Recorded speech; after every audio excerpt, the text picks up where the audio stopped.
نبی اکرم صلی اللہ علیہ وسلم نے حجۃ الوداع میں فرمایا کہ لوگوں کو بالکل خاموش کر دو تاکہ وہ خوب سن لیں۔ پھر فرمایا، لوگوں میرے بعد پھر کافر مت بن جانا کہ ایک دوسرے کی گردن مارنے لگو۔ صحیح بخاری حدیث نمبر 121۔ ایک شخص رسول اللہ صلی اللہ علیہ وسلم کی خدمت اقدس میں حاضر ہوا اور اس نے عرض کیا، یا رسول اللہ، اللہ کی راہ میں لڑائی کی کیا صورت ہے؟ کیونکہ ہم میں سے کوئی غصے کی وجہ سے اور کوئی غیرت کی وجہ سے جنگ کرتا ہے۔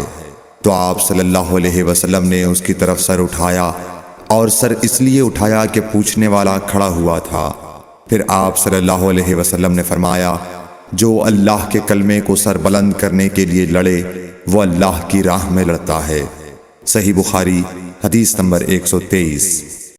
حضرت عبداللہ بن مسعود رضی اللہ تعالی عنہ کہتے ہیں کہ ایک مرتبہ میں رسول کریم صلی اللہ علیہ وسلم کے ساتھ مدینے کے کھنڈرات میں چل رہا تھا، اور آپ کھجور کی چھڑی پر سہارا دے کر چل رہے تھے، تو کچھ یہودیوں کا ادھر سے گزر ہوا۔ ان میں سے ایک نے دوسرے سے کہا کہ آپ سے روح کے بارے میں کچھ پوچھو۔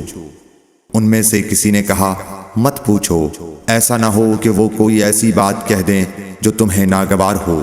مگر ان میں سے بعض نے کہا کہ ہم ضرور پوچھیں گے۔ پھر ایک شخص نے کھڑے ہو کر کہا، اے ابو القاسم، روح کیا چیز ہے؟ آپ نے خاموشی اختیار فرمائی۔ میں نے دل میں کہا کہ آپ پر وحی آ رہی ہے، اس لیے میں کھڑا ہو گیا۔ جب آپ صلی اللہ علیہ وسلم سے وہ کیفیت دور ہو گئی تو آپ صلی اللہ علیہ وسلم نے قرآن کی یہ آیت جو اس وقت نازل ہوئی تھی تلاوت فرمائی، اے نبی، تم سے یہ لوگ روح کے بارے میں پوچھ رہے ہیں، کہہ دو کہ روح میرے رب کے حکم سے ہے، اور تمہیں علم کا بہت تھوڑا حصہ دیا گیا ہے، اس لیے تم روح کی حقیقت نہیں سمجھ سکتے۔ صحیح بخاری حدیث نمبر 125۔